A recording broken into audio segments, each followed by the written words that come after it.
নমস্কার, স্পিরিচুয়াল আধ্যাত্মিক ব্লকের সকল বন্ধুদের স্বাগত। রাতারাতি ভাগ্য খুলতে এই ছোট্ট টোটকাটি ব্যবহার করুন।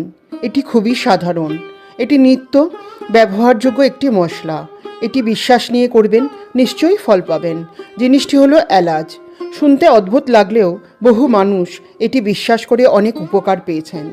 এটি শুধু রান্নার উপকরণ নয়, এর সঙ্গে জড়িয়ে রয়েছে ভাগ্য, অর্থ ও মানসিক শান্তি। এই এলাচকে গুরু বৃহস্পতির প্রতীক ধরা হয়। যাদের কাজে বাধা আসছে, খুব অর্থের টানাটানি হচ্ছে, ব্যবসা বা চাকরিতে ফল পাচ্ছেন না বা সুফল পাচ্ছেন না, বা আয়ের থেকে ব্যয়ের ভাব বেশি, তারা এই ছোট্ট এলাচটি ব্যবহার করে দেখতে পারেন। এখন আসছি কি করে এটি ব্যবহার করতে হবে। একটি পরিষ্কার ছোট্ট এলাচ নেবেন। এলাচটিতে যেন কোনো ভাঙা বা খোঁচা লাগানো না থাকে। সুন্দর একটি ছোট সবুজ এলাচ পরিষ্কার একটি